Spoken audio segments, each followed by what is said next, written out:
कर्नाटक में सरकारी ठेकों में 4% आरक्षण का मुद्दा अब गर्म है। कर्नाटक विधानसभा में आज अल्पसंख्यकों के लिए 4% आरक्षण से जुड़ा बिल पास हो गया। बीजेपी ने इसका जमकर विरोध किया है। विधानसभा के अंदर और बाहर बीजेपी विधायकों ने जमकर हंगामा किया। विपक्षी विधायकों ने बिल की कॉपियां फाड़ दी। बीजेपी ने इस मुद्दे पर कांग्रेस के खिलाफ मोर्चा खोल दिया है। बीजेपी का कहना है कि यह बीजेपी के हक, ओबीसी के हक पर हमला है, ओबीसी के हक में सेंधमारी है। मुस्लिम वोटों के तुष्टीकरण के लिए सिद्धारमैया सरकार ने आरक्षण का दांव खेला है। सवाल है कि क्या कांग्रेस की आरक्षण वाली राजनीति ठीक है? क्या इससे दूसरे वर्गों के बीच विवाद नहीं बढ़ेगा? क्या वोट बैंक के लिए, तुष्टीकरण के लिए कांग्रेस ने आरक्षण का दांव खेला है? इसी मुद्दे पर अपने मेहमानों के साथ चर्चा करेंगे, लेकिन पहले यह रिपोर्ट देखिए।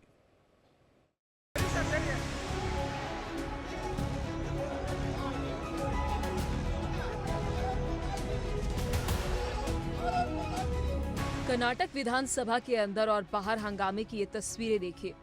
बीजेपी विधायकों को मार्शलों ने उठाकर सदन से बाहर फेंक दिया। 18 बीजेपी विधायकों को 6 महीने के लिए सस्पेंड कर दिया गया।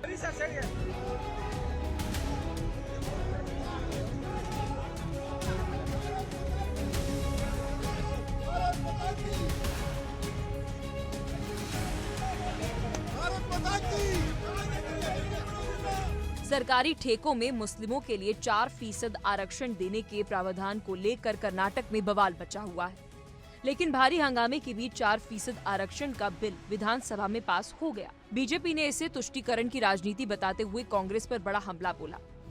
मुझे ये बताते हुए दुख हो रहा है कि यह जो आरक्षण है, ये जो 4% मुस्लिम आरक्षण या रिजर्वेशन दिया गया है, यह कैटेगरी 2B ओबीसी आरक्षण के अंतर्गत दिया गया है। जो पिछड़ा वर्ग होता है, ओबीसी होता है, उस ओबीसी कैटेगरी 2B में से 4% दिया गया है। इसका अर्थ है कि ओबीसी बंधुओं के अधिकार को मार करके, उसमें सेंधमारी करके जो ओबीसी को मिलना चाहिए उसे काट करके कर्नाटक की सिद्धरमैया सरकार ने राहुल गांधी जी के कहने पर मुसलमानों को दिया है। बीजेपी नेताओं ने विधानसभा में इस विधेयक के खिलाफ जमकर हंगामा किया। उन्होंने सदन के बीचों बीच आकर सिद्धरमैया सरकार के खिलाफ नारे लगाए।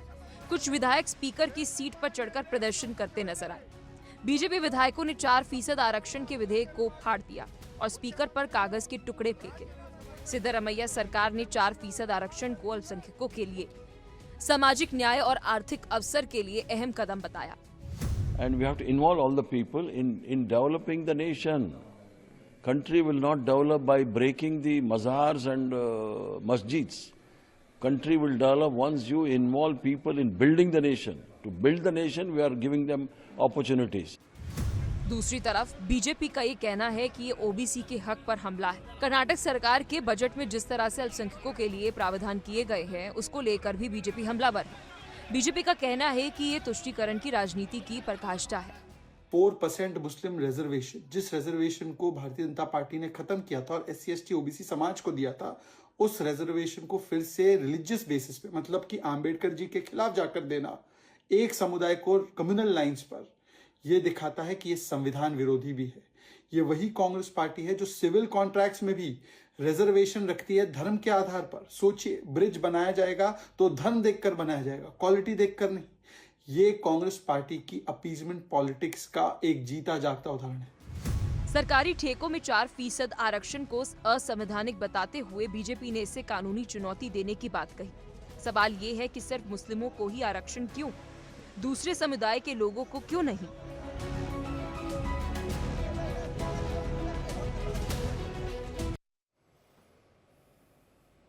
और बीजेपी का कहना है कि सिद्धरमैया की अगुवाई वाली कर्नाटक सरकार राज्य के पिछड़े वर्गों को धोखा दे रही है। अल्पसंख्यकों को 4% आरक्षण देना असंवैधानिक है। बीजेपी का कहना है कि इस आरक्षण के खिलाफ वो कोर्ट का रुख करेंगे। आपको बता दें कि इससे पहले बीजेपी सरकार ने इस फैसले को पलट दिया था और फिलहाल ये मामला अभी भी सुप्रीम कोर्ट में पेंडिंग है। बीजेपी का कहना है कि कांग्रेस सरकार लोगों को गुमराह कर रही है। सवाल यह है कि क्या धर्म के आधार पर आरक्षण सही है? क्या यह संविधान के मूल सिद्धांतों के खिलाफ नहीं है? इससे पहले 7 मार्च को कर्नाटक सरकार ने बजट पेश किया। इस बजट में भी अल्पसंख्यकों के लिए कई बड़े प्रावधान किए गए, जिसे लेकर चौतरफा सवाल उठ रहे हैं। इसी मुद्दे पर चर्चा के लिए हमारे साथ कई मेहमान जुड़ रहे हैं और जो खास पैनलिस्ट हैं उनमें श्वेता यादव हैं, जेडीएस की तरफ से प्रवक्ता, मौलाना साजिद रशीदी भी हमारे साथ जुड़ेंगे, आलोक वत्स हैं बीजेपी के प्रवक्ता, राहुल लाल हैं राजनीतिक विश्लेषक। लेकिन सबसे पहले सवाल श्वेता जी आपसे, ये आरक्षण संविधान की कसौटी पर क्या खरा उतरता है, तब जबकि सुप्रीम कोर्ट में ऑलरेडी ये मामला पेंडिंग है? जी, एक्चुअली मुझे इस मामले में चर्चा करने के लिए कुछ अजीब लग रहा है, क्योंकि ना कर्नाटक में कौन सा सरकार आ गया ये तो मैं हैरान में हूँ। अभी कितने दिन से सरकार चल रही है, जो जनता ने उनके ऊपर विश्वास रख के चुना गया जो डेवलपमेंट काम के लिए, तो वो तो नहीं हो रहा है। लेकिन मुस्लिम बांधवों का वो जो काम चल रहा है ना, धड़ाधड़, ये जो कटाकट वाला राहुल गांधी वाला डायलॉग था ना, वो तो मुस्लिम लोगों का कटाकट, उनका डेवलपमेंट का काम चल रहा है। और हैरानी की बात तो ये है, धर्माधारित आप रिजर्वेशन कैसे दे सकते, क्योंकि जातिवादी जो SC ST है उनको कॉन्स्टिट्यूशनल राइट्स मिला हुआ है। तो कहाँ पे कॉन्स्टिट्यूशन में कहाँ लिखा है मुस्लिमों को रिजर्वेशन दिया है? पहले दिया है नहीं ना। अब कैसे कर्नाटका गवर्नमेंट कैसे दे सकता है, मुस्लिम लोगों का रिजर्वेशन कैसे दे सकते हैं? और वो भी धर्म के आधार में। मतलब अभी जो पिछला बजट जो अभी सिद्धरामैया जी इसका सरकार मंडन किया है, वो उसमें तकरीबन मेरे हिसाब से तो पूरा मुस्लिम लोगों का ही बजट था वो। मतलब वक्फ बोर्ड जो है उसका प्रोटेक्शन के लिए 150 करोड़, मानिए अभी 150 करोड़ प्रोटेक्शन के लिए। पहले लैंड तो उन्होंने हमारा कब्जा कर लिया, उसको प्रोटेक्ट करने के लिए और ऊपर से 150 करोड़ देने की बात है। और ऊपर से मेरे हिसाब से और भी बहुत सारे, और ये मुस्लिम लोगों का शादियों के लिए, वो कितनी शादियों के लिए देंगे 50-50 हजार? मेरे हिसाब से कैसे शादी करते हो, क्यों 50 हजार चाहिए? मतलब धर्म के आधार में आप इतना, मतलब कितना गिर सकते हैं आप? तो वोट बैंकिंग के लिए कितना गिर सकते हैं, मेरे को नहीं समझ में आ रहा है। और ऊपर से ना जो राहुल गांधी जी का जो स्टेटमेंट्स है वो पास करते हैं, वो थोड़ा हैरान कर देता है। और उसको ना हमारे कर्नाटक का सरकार जो है वो फॉलो करते हैं, कुछ नहीं सोचते उसके बारे में, कुछ आगे पीछे कुछ नहीं सोचते, लेकिन उसको करने पे उतर आते हैं। केरला में कोई बंदा मर जाता है हमारा कर्नाटक के आती से, तो यहां से उनको अनुदान, ग्रांट, पैसे का ग्रांट दिया जाता है। मान लीजिए अभी इंडिया में जहां जहां कांग्रेस का सरकार बनेगा उसके लिए फंड यहां से जाएगी। मतलब ये कहाँ की डेवलपमेंट हो रही है? मतलब कांग्रेस क्या चाहती है? कर्नाटक को लूटना चाहती है और ऐसे पॉलिटिक्स करना चाहते हैं कांग्रेस वाले। मुझे तो नहीं समझ में आ रहा है। ऐसी क्या मजबूरी है राहुल लाल जी, ऐसी क्या मजबूरी है कि भाई मुसलमानों को लेकर इतना कि आप संविधान के सिद्धांतों के भी खिलाफ जाने के लिए तैयार हैं? सुमित जी देखिए, 2-3 चीजें मैं पहले रख, यहाँ तो जेडीएस के प्रतिनिधि को आपने बुला के रखा है, बड़ा अच्छा चीज किया है। और जेडीएस की प्रतिनिधि अगर आलोचना कर रही है इस पूरे आरक्षण की प्रक्रिया का, तो ये तो अपने में 7वां आश्चर्य है। कर्नाटक में जब HD देवेगौड़ा मुख्यमंत्री थे 1995 में, उस समय ही, ये तो अभी हम लोग ठेकेदारी में जो है रिजर्वेशन की बात कर रहे हैं, नौकरियों में आरक्षण का प्रावधान, 4% आरक्षण का प्रावधान उस जमाने में ही किया गया था HD देवेगौड़ा सरकार की तरफ से। और वो प्रावधान 95 से लेके लगातार, उस बीच में भारतीय जनता पार्टी की कितनी सरकारें आई गई, वो प्रावधान बने हुए रहे। हाँ, बसवराज बम्बई जब थे मुख्यमंत्री वहां पे, उन्होंने, क्या वो आरक्षण का प्रावधान मुसलमानों के लिए था? नहीं, सुन तो लीजिए, अब अभी मैं आ रहा हूं, पहले श्वेता जी है, इसलिए कि उस जो प्रावधान थे ये तो ठेकेदारी वाला, ये प्रावधान नौकरियों में तो HD देवेगौड़ा साहब नहीं करते। नहीं तो नौकरियों में, मैं वही आपसे क्लैरिफाई करना चाह रहा हूं, नौकरियों में जो था आरक्षण, क्या मुसलमानों के लिए था? तो मैं जी अल्पसंख्यक वर्ग के लोगों के लिए था वो। अभी भी यहाँ पे जो ठेकेदारी व्यवस्था जो इसमें 4% आरक्षण है, वो एक तरह से अल्पसंख्यक, एक तरह से नहीं है सर, एक तरह से नहीं। श्वेता जी, क्या ये अल्पसंख्यकों के लिए है कि? हाँ, नहीं, अल्पसंख्यक मतलब मुसलमान बांधव नहीं है सर आप शायद भूल गए। अल्पसंख्यक मतलब इनमें क्रिश्चियंस आते हैं, जैन्स आते हैं, सिख्स आते हैं, सबके लिए कहीं लिखा है सिर्फ मुसलमानों की ही उन्हीं के नाम से ग्रांट रिजर्वेशन उन्हीं के नाम से दिया जा रहा है। तो ये काय का आप बोल रहे हैं अल्पसंख्यकों का नाम लेकर आप सिर्फ मुस्लिमों का डेवलपमेंट करेंगे, ये कहाँ की ये है बताइए आप। जवाब जी एचडी देवेगौड़ा ठीक है। राहुल लाल जी और श्वेता यादव बोल रहे थे वो नौकरी की बात है, नौकरी दिलाना चाहते थे, उसमें 4% रिजर्वेशन जो दिया था वो नौकरी के लिए। अगर वो भी नहीं चाहते, आप सिर्फ देश को लूटना ही चाहते, मुसलमान का ये पाकिस्तान जिंदाबाद कहीं भी चलता रहेगा, तो फिर आप ये करते जाएंगे। नौकरी नहीं करना चाहते, मुफ्त की गारंटियां लेना चाहते, नहीं सर मुस्लिमों को सिर्फ गारंटी चाहिए, नौकरी नहीं करना चाहते वो। मैंने बहुत ध्यान से सुना, आप जरा सुन तो लीजिए। मैं कह रहा हूँ नौकरियों में आरक्षण, अगर ठेकेदारी में आरक्षण का अगर आप विरोध कर रहे तो उससे तो ज्यादा खतरनाक है नौकरी में आरक्षण देना। और वो एचडी देवगौड़ा साहब ने किया विरोध, एचडी देवगौड़ा के उस निर्णय को आप समर्थन करते हैं कि विरोध करते हैं? जेडीएस वर्तमान में उसका समर्थन कर रही है तो विरोध कर रहे हैं आप, तो फिर आप पहले ये क्लियर कर दीजिए। अभी तो लोगों को यही कंफ्यूजन है, क्योंकि नौकरियों में आरक्षण तो उससे भी बड़ा मामला हो गया ना श्वेता जी। अब वो सोचिए कि 1995 में आज हम लोग कहाँ बैठे हुए हैं, आज हम लोग 2025 में बैठे हुए हैं। वर्तमान सरकार ने जो अभी इसके पहले जो बीजेपी की सरकार थी, बम्बई साहब की जो सरकार थी, उन्होंने 27 मार्च 2023 को उस फैसले को पलटने का प्रयास किया। बीजेपी अभी भी गलत बयानी कर रही है, लेकिन उसके बाद नेक्स्ट मंथ में जब सुप्रीम कोर्ट में सुनवाई हुई, सुप्रीम कोर्ट ने क्या आदेश दिया श्वेता जी? सुप्रीम कोर्ट ने स्पष्ट तौर पर आदेश दिया कि तत्कालीन बीजेपी सरकार ने जो निर्णय लिया 2023 में, वो निर्णय गलत था। एक तरह से उसको पक्षपातपूर्ण और उसके ऊपर स्टे लगाने से भी मना कर दिया। यानी देवगौड़ा साहब ने 1995 में जो 4% आरक्षण का निर्णय लिया हुआ था, वो निर्णय सरकारी नौकरियों में श्वेता जी अभी भी चल रही है। तो आप खुद देवगौड़ा साहब के समर्थन में कि विरोध में, आप बता दीजिए। और बीजेपी वालों से तो सवाल ये है, ठीक है, बोलिए जल्दी से जवाब श्वेता जी। सर देखिए, नौकरी में जो 4% की जो बात कर रहे हैं वो सही है, मैं बोल रही हूँ, लेकिन ये रिजर्वेशन जो आप अल्पसंख्यकों में सिर्फ मुस्लिम लोग हैं क्या, मेरे ये वो सवाल का जवाब दे दीजिए। यहाँ पे रिजर्वेशन सिर्फ मुस्लिम लोगों का ही मेंशन किया गया है, अल्पसंख्यकों में ये स्पेसिफिकली वो नहीं मेंशन किया सिद्धरामैया गवर्नमेंट ने। जहां क्राइस्ट आते हैं, सिख्स आते हैं, जैन्स आते हैं, उन सबके लिए है नहीं। उन्होंने कहा है मुस्लिम लोगों को रिजर्वेशन दिया गया 4%, वो भी सरकारी कॉन्ट्रैक्ट्स में। ये आप बताइए। मैं तो यही कह रहा हूँ, पहले सरकारी नौकरी में जो 95 में निर्णय हुआ था वो अल्पसंख्यकों के लिए था कि मुस्लिमों के लिए था श्वेता जी? थोड़ा वो कंफ्यूजन भी आप दूर कर दीजिए कि वो किसके लिए था। और अगर वो निर्णय सही था उस जमाने में, तो ये निर्णय गलत कैसे हो गया? तो इसमें देखिए, अब आप बैठ जवाब दे लीजिएगा, पहले हमें सुन लीजिएगा। और सुमित जी, खाली मैं अपना स्टेटमेंट पूरा कर दूं। भारतीय जनता पार्टी और उनका समर्थक इको तंत्र अगर आज इतना ज्यादा आहत है कि पूरे देश भर में शोरगुल मचा रहा है, तो उनको सबसे पहले चाहिए कि वो जेडीएस से, एनडीए से जेडीएस को वो बाहर कर दें। आप जेडीएस जैसे सहयोगी को अपने सहयोगी बना कर रखें और मुस्लिम आरक्षण के लिए भारतीय जनता पार्टी। ठीक है, इसका बेहतर जवाब आलोक वत्स दे सकते हैं। जी आलोक जी। देखिए सुमित जी, जिस तरह से साउथ इंडिया में आरक्षण का दौर आ गया है और बढ़ता जा रहा है, मुझे लगता है कि अगर इसी तरीके से चलता रहा तो शायद ये लोग 75, 80, 90 तक भी चले जाएंगे तुष्टीकरण के राजनीति के तहत।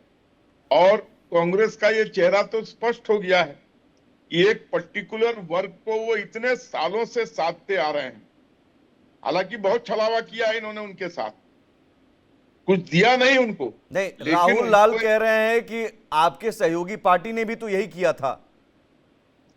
देखिए, सहयोगी पार्टी जिन्होंने जो किया था उसमें आरक्षण सिर्फ एक वर्ग के लिए नहीं था, उसमें और भी लोग सम्मिलित थे। लेकिन अभी जो इन्होंने ठेकेदारी प्रथा में किया है वो सिर्फ और सिर्फ मुस्लिमों के लिए, जबकि ये कोर्ट में विचाराधीन है, उसकी भी इन्होंने आदेश तक आने तक का इंतजार नहीं किया और इन्होंने वहां पर ये कानून लागू कर दिया। अप्रैल 2024 तो तुष्टीकरण की राजनीति का जो इनका चेहरा था वो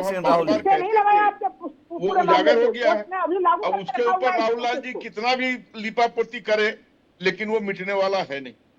जो स्पष्ट हो गया है वो स्पष्ट हो गया है। आलोक जी, मुस्लिमों के लिए देखिए उत्तर प्रदेश में मुस्लिम सपा के साथ है, बिहार में राजद के साथ है और ऑल इंडिया लेवल पर वो इनके साथ है। तो अब ये देख रहे हैं कि इसको किसी तरीके से अपने साथ चिपकाए रखो, क्योंकि और तो कोई वर्ग है नहीं। हालांकि अब मुस्लिमों का भी दिमाग बदल चुका है। बहादुरगढ़ न्यू दिल्ली कॉन्स्टिट्यूएंसी इसका जीता जागता उदाहरण है, जहां 65% मुसलमान होते हुए भी बीजेपी का कैंडिडेट भारी मतों से जीत कर आया है। हम मुसलमानों को ठगने का काम नहीं। राहुल जी एक सेकंड, ठीक है। जितनी भी हमारी जन कल्याणकारी योजनाएं हैं। आलोक जी राहुल लाल जी जो पूछ रहे हैं उन्हें जवाब दे दीजिए, वो संतुष्ट हो जाएंगे आपके जवाब से। भाई जेडीएस के साथ गठबंधन करके आप इस चीज का विरोध कैसे कर सकते हैं? नहीं, विरोध कहाँ कर रहे हैं? हम तो ये कह रहे हैं कि जो आपने 4% ठेकेदारों के लिए लागू किया है उसमें सिर्फ और सिर्फ मुस्लिम समुदाय के लिए है, और जो आपने वो शादी में 50,000 देने का बात किया है उसमें सभी बात कर रहे हैं। समूह के पिछड़े वर्ग के लोग शामिल हैं। और जिस तरीके से ये मदरसों को बढ़ावा दे रहे हैं, जिस तरीके से वक्फ बोर्ड के ऊपर इनका हाथ है, 1973 में जो ये कानून लाए। ठीक है, अब एक सेकंड आलोक जी, मुझे लगता है नहीं राहुल जी मैं आता हूं, मौलाना साहब को यहाँ लाना चाहूंगा, उसके बाद फिर मैं आता हूं। मुसलमान क्या सोचता है, इस तरह के तुष्टीकरण का क्या असर होता है? मौलाना साहब, इस तरह के तुष्टीकरण क्या मुसलमानों को लुभाता है?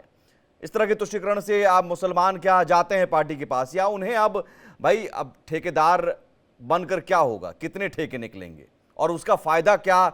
2 करोड़ 1 करोड़ का ठेका लेने वाला मुसलमान कौन होगा? क्या गरीब मुसलमान होंगे? देखिए, मुझे इस बात की खुशी है कि मुसलमान आज केंद्र बिंदु है।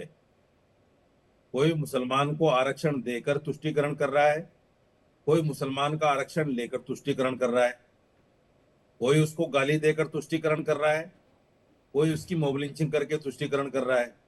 तुष्टीकरण सब कर रहे हैं। और मुसलमान जो है हिंदुस्तान में राजनीति का वो मोहरा है जिसके बगैर किसी की भी राजनीति आज के वक्त में नहीं चल सकती, ये तय है।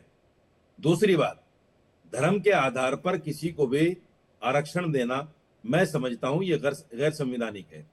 सरकारों का काम ये है कि उन लोगों का पता लगाया जाए जो गरीब वर्ग से आते हैं, पछड़े लोग हैं, जिनके पास रहने खाने को नहीं है, उन लोगों को आरक्षण दीजिए, आप उन लोगों की मदद कीजिए और उन लोगों को जांच कीजिए। सवाल ये है कि आप धर्म के नाम पर जब आप आरक्षण देंगे तो सवाल तो इस पर उठेगा ही। रही बात इमामों को पैसा देने की या किसी की शादी में पैसा देने की, ये तो होता आया है सरकारों में, बहुत सारी सरकारों ने इस तरह के काम किए हैं और होना भी चाहिए। जो गरीब लोग हैं इस तरह के, जो शादी इसमें आपको लगता है कि एक ये कहना चाहिए कि सभी महिलाओं को या गरीब महिलाओं को, मुस्लिम महिलाओं के निकाह पर, मुस्लिम महिलाओं के शादी पर ये अपीजमेंट नहीं है क्या? नहीं, मैंने आपसे क्या कहा कि मुसलमान के नाम पर अपीजमेंट सभी कर रहे हैं। कोई देकर कर रहा है, कोई लेकर कर रहा है, वो बात समझ में नहीं आई शायद आपको। मैं ये कह रहा हूं कि जो भी गरीब लोग हैं उन गरीब लोगों को देना चाहिए। धर्म के आधार पर मुसलमान भी आरक्षण नहीं मांग रहा है। किसने मांगा है कर्नाटक सरकार से आरक्षण, बताइए मुझे। राहुल जी से मांग भाई इन्होंने आरक्षण मांगा ही नहीं जा रहा, तो क्यों दिया जा रहा है? हम 4% देंगे और ये दे रहे हैं, तो मुसलमान ने तो नहीं मांगा। अब ये संवैधानिक है गैर संवैधानिक, इस पर बात की जा सकती है।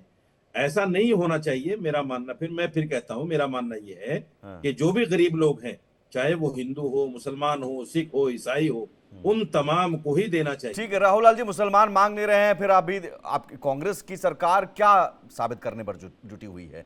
क्या वो साबित करना चाहती है? देखिए मौलाना साहब का एक चीज बता दूं, आजादी के बाद से क्या अल्पसंख्यक मंत्रालय का बजट हमेशा से नहीं रहा है?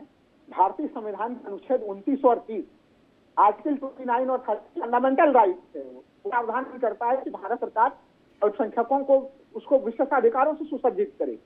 तो ये भारतीय संविधान ये आग्रह, और वही भारतीय संविधान, सुनिए राहुल लाल जी, एक सेकंड मौलाना साहब, सुमित जी, वही भारतीय संविधान धर्म के आधार पर आरक्षण रोकता है। वो कहता है सामाजिक आधार पर आप आरक्षण की व्यवस्था है। सभी लोग आते हैं। देखिए मनमोहन सिंह जी ने जो कहा था, सुनिए मेरी बात, मनमोहन सिंह जी ने एक बात कही थी, मनमोहन सिंह जी ने एक बात कही थी कि माइनॉरिटीज का अधिकार है, लेकिन माइनॉरिटीज का मतलब मुसलमान नहीं है।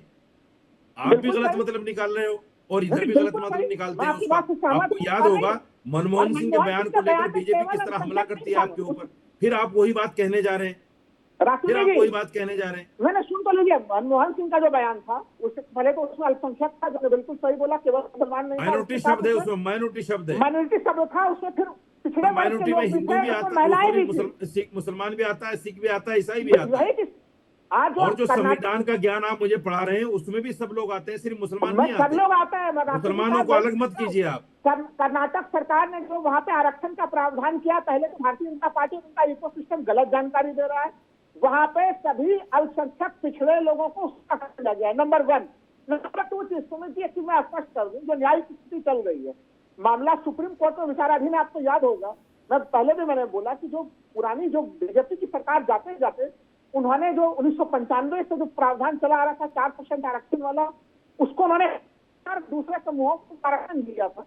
तब सुप्रीम कोर्ट ने त्वरित तौर पर जो टिप्पणी की थी ये कि कर्नाटक सरकार का तत्कालीन बीजेपी सरकार का फैसला असंगत दिख रहा है, और उन्होंने जो है कि पुरानी व्यवस्था को बहाल करा के वो मामला की सुनवाई अभी भी चल रही है। ठीक है, तो वो फैसला सही यही है, तो गलत बात है। वो अब किसी- राहुल लाल जी, मुझे लगता है मैंने बहुत बोलने का मौका दिया, विद ड्यू रिस्पेक्ट। अब मैं 2-3 बातें मैं कहना चाह रहा हूं, और सीधा सवाल, आप किसकी तरफ है नहीं है, राजनीतिक विश्लेषक के तौर पर आप आए हैं, स्वागत है।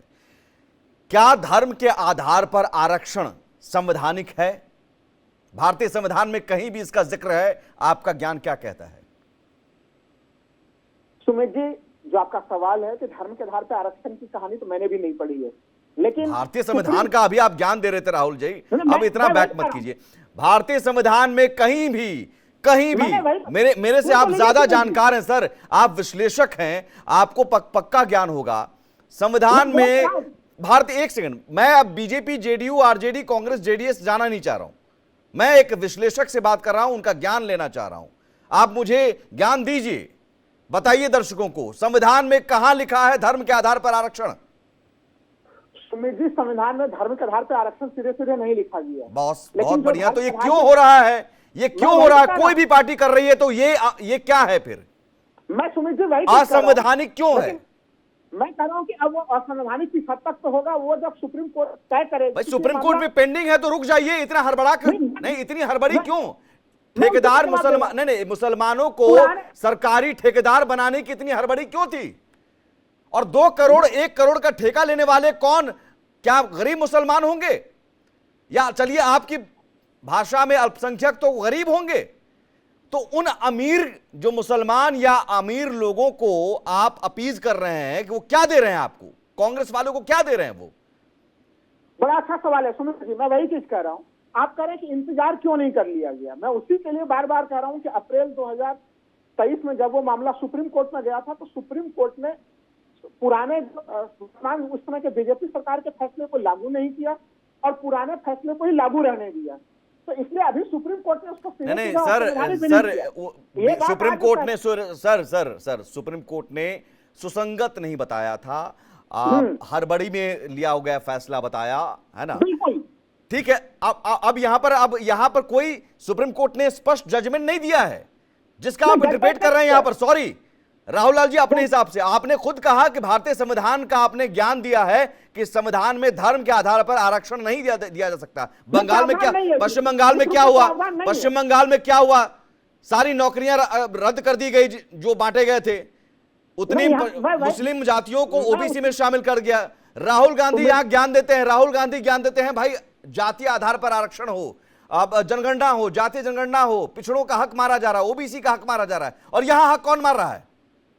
कौन मार रहा है यहां मुसलमानों का को शामिल करके? नहीं देखिए, ओबीसी को तो 15% आरक्षण पहले मिल रहा था, जो भी मिल रहा है। डिबेट में और भी लोग हैं भाई। नहीं, उसमें कौन शामिल कर रहा है? नहीं, मैं आ रहा हूं सर आलोक जी, चूंकि राहुल लाल जी संविधान पर ज्ञान दे रहे थे तो मैंने सोचा कि इनसे ज्ञान ले लूं। जी आलोक जी,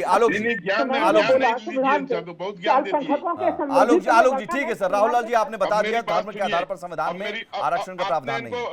राहुल भाई को बहुत टाइम दे दिया है। अब जरा मेरी बात जी आलोक जी। सबसे पहले तो मैं मौलाना रशीदी को सल्यूट करता हूं कि जितनी बेबाकी से इन्होंने बात को रखा है, बहुत कम मुसलमान है भारत में जो इतनी हिम्मत रखते हैं इतनी बेबाकी से बात रखने के लिए। इन्होंने कहा कि धर्म के आधार पर अगर गैर कानूनी है तो नहीं मिलना चाहिए, और इन्होंने दूसरी बात कही कि गरीबी मापदंड होना चाहिए, चाहे वो किसी वर्ग का हो, उसको आप मदद कीजिए। इन दोनों बातों के लिए मैं इनको सलूट करता हूं। बहुत कम ऐसे लोग मिले हैं मुझे डिबेट्स में जिन्होंने इतनी बेबाकी और साफगोई से स्पष्ट शब्दों में वाकई हकीकत को सामने रखा है। और आपने ठीक कहा राहुल जी से, आपने सही पूछा, जो ये 4% आरक्षण है उसमें करोड़ 2 करोड़ के ठेके जो होंगे, क्या वो कोई गरीब मुसलमान उसकी पात्रता रखता होगा? क्या वो 10% या 20% जो उसमें जमा कराना है उसके पास पैसे होंगे जमा कराने के लिए? तो ये सिर्फ दिखावा छलावा है मुसलमानों का वोट बैंक को अपने साथ बनाए रखने के लिए, और कुछ नहीं है।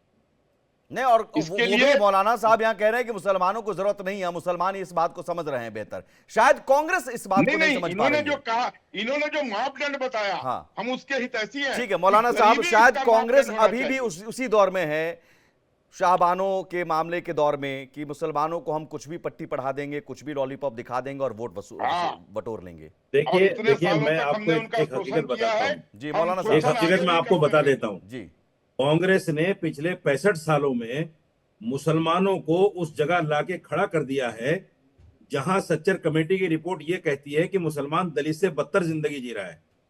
और ये कांग्रेस की देन है, ये कांग्रेस की देन है। मैं डंके की चोट पे इस बात को कहता हूं।